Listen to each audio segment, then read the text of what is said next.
Good afternoon, this is Zeffy from I Am Zeffy and I Love to Scrap. My blog address is zeffysblog.blogspot.com. Today I'd like to share with you an advent calendar that I made for my daughter Rafaela using primarily Websters pages.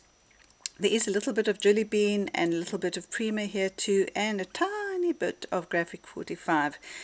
I've only decided to do the video now because I wanted some of the matchboxes to be open so that you could see how I constructed this. As you can see, the matchboxes are pretty large, so there was lots of space to put little treats in here. And on number 25 over there I have the main part of a Christmas present. So what I did, I stacked up 15 boxes, 5 in 3 piles, taped them together, and then in between each stack I put a thick piece of chipboard so that I could have somewhere on which to attach the pattern paper. And there is a little piece of chipboard on the side here as well. So I stacked the 15 like this. Then I made a T out of these 4.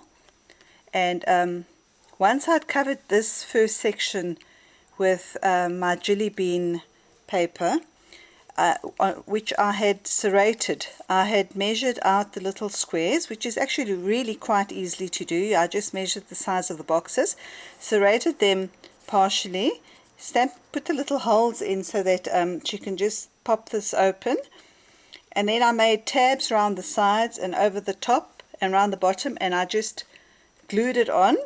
I put a bit of glue on here on the chipboard, and I just glued it down and glued the tabs on, and then I stuck these 4 together, and I repeated the process, measured it out. It's very symmetrical, so it's very easy to measure out.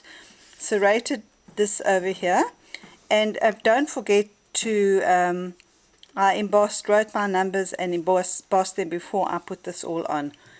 And then I did the same. I had tabs all around there, and I stuck it on.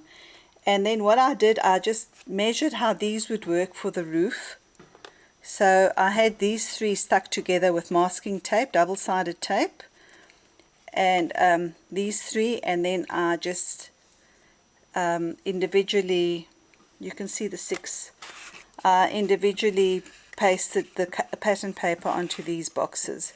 Before I stuck the matchboxes together, I just cut little ribbons, glued them on, and then stapled them on for extra strength so that there is something that you can get a hold of to pull this open.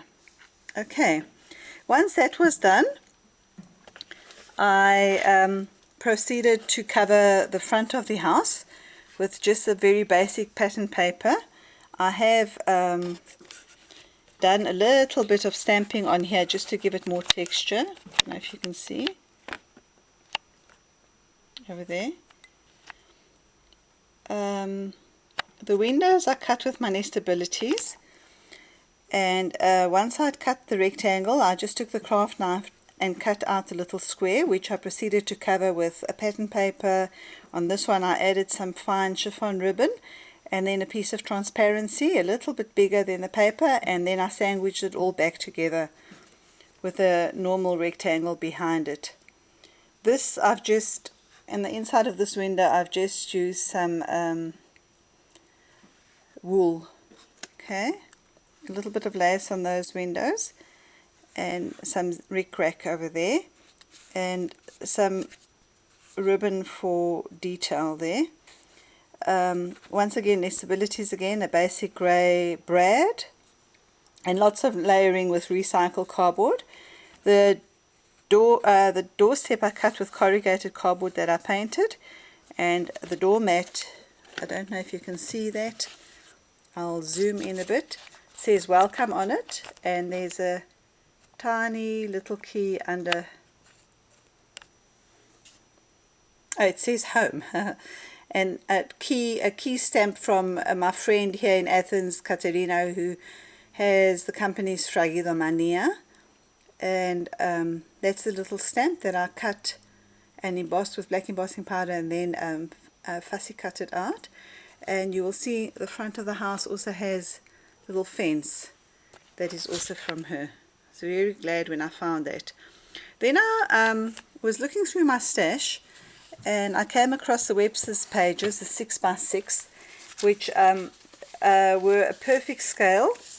So that's, I cut the Christmas tree out of that. The little lampshades I cut out of this paper. And then there's another trellis here which I used around the corner. I'll show you now. I have the little birdie on the roof with a little bit of fibre as well to look like snow. This little deer is on the one side. I'll show you in a minute.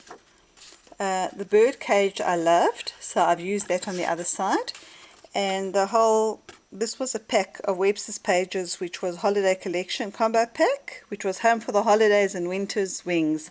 I'm not sure which papers belong to which stack, as I got this all in a set. So I proceeded to cut out all the details. So the little lamp went there with a trellis, little deer, and then on this window I used my chandelier stamp. So it looks like that's the inside of the house, and the same on this side with a bird cage, and then I just added flowers. And what I did here, this is the parlor, what is it called, let me see, it's Prima paper,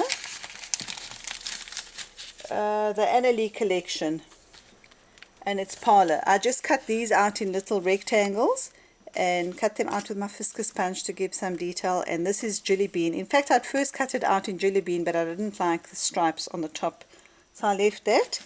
And this is the Kaiser Craft border, which was blue, that I just changed. And in there are graphic 45 pages. If I had a tiny dress form, I would have definitely used it over there, but I didn't, so I made that look like some stained glass in the attic. There's a little bird. The Christmas tree, I just added stickles onto it. Cut that out, and some plants behind it. And that's the house.